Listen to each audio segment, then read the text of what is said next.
Well, obviously we have a good team.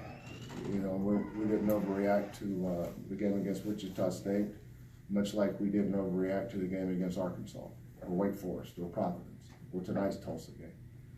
You know, over the course of 30-some games, you're going to lose your share. You know, the key is having a plan and practice on how to improve. You know, I thought we had this. You know, a week off can go either way.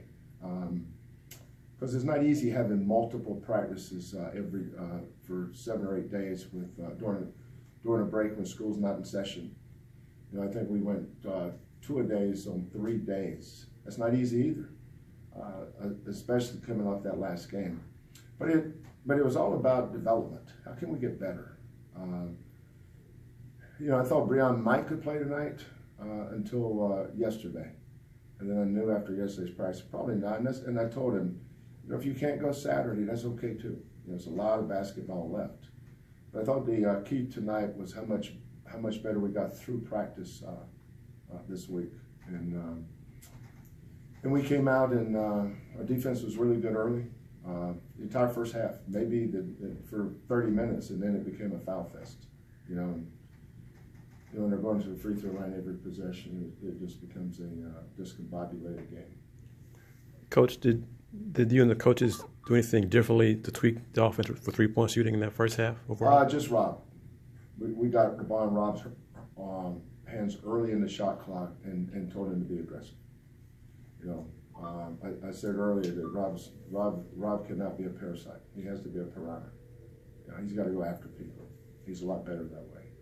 You know, and obviously we're 13-3. You know, the games Rob hasn't played well, we've won. So, you know, can we win without Rob? Yeah, we can still win, but our team's a lot better when he's aggressive. But I thought that our ball movement was great tonight. We had 20 assists. I think every 3-point shot. Now Rob had some walk-up assists because they were going under ball screens, and that's one of the things we told them to do. If they slide those ball screens, shoot it. You know, we're a good offensive rebounding team, so shoot it with confidence. But I know Rob. I know he's put in a ton of work this week. He put in a ton of work today. You know, he was in that gym this morning, and I know he came over here. I think we had shoot around at 2 o'clock or so, and I know he was over here about 11:30 noon. Probably got up 500 shots earlier today. But that's how you get through something. You don't talk about it. You don't dissect it. You don't think about it.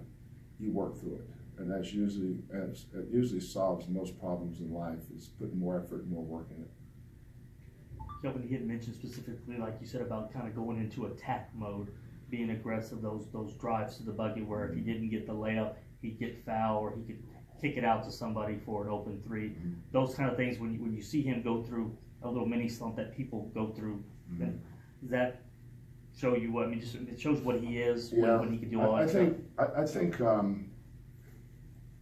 yeah, I mean, it is what it is. You know, when a guy goes 3 for 30 in baseball, you know, why does he go 3 for 30? Then he goes 12 for 30. Who knows? But I do know this: Rob's a lot better when he's aggressive, when he is on attack mode. Who are we playing? And I just got cross-eyed with him. We won the game. I think it was second half against South Florida. You know, he comes down in transition, almost shoots an air ball. Then he gets in the paint and throws up an air ball. It's not Rob. He's just playing so passive. But you know, this game's not easy. The good ones make it look easy. You know, like tonight, the game was really easy for him. You know, you think Rob's a great player. Well, it's the same guy that couldn't hit water if he fell out of the boat 2 weeks ago. You know, it's not easy. So, but there's a lesson in there. Is keep fighting, keep charging, and be aggressive. That's important. What are your thoughts on the game you got from Chris Harris? You know, big kids, there's no middle ground with them. You know, 16 kids, the only way they can be productive is be active, you know, and play hard. You know, there's no productivity without activity. You know, Chris was active tonight. He was completely overwhelmed against Wichita State, and I'll take some responsibility for that. The last thing I should have done was start him in that game. We got one player they're not even guarding, and Chris that don't guard either. So it was 8-on-3. We had. I mean, it was just a bad matchup. So we spent a lot of time with Chris this week, and I'm really happy the way he responded tonight. Really happy the way he responded. He competed and got better. Chris will go on a good trajectory here, but you just got to keep throwing him out there. I mean, Chris is 6'10.5". He weighs about 250 pounds, and he's athletic. He's going to get a lot better. A lot better. I think he has a higher ceiling than anybody on our team. He and Fabian both. They both have high ceilings. You mentioned the foul fest in the second half of the game. What's running through your mind when all your big guys have 3-4 fouls? Just glad we're up 40. Just glad we're up 40. That was more important than the foul fest. All right. Kelvin, I lost my train of thought. I'm sorry, I lost my train of thought.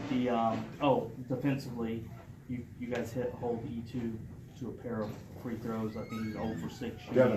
Devin did a great job.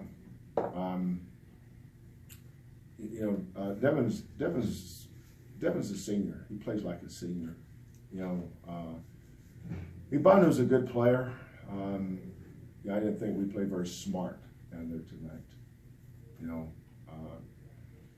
We could have focused on him and doubled him like we do everybody else and just completely took him down. But Anderson kid had 8 threes against Connecticut. He can really shoot it. Taplin's Tulsa's a good team.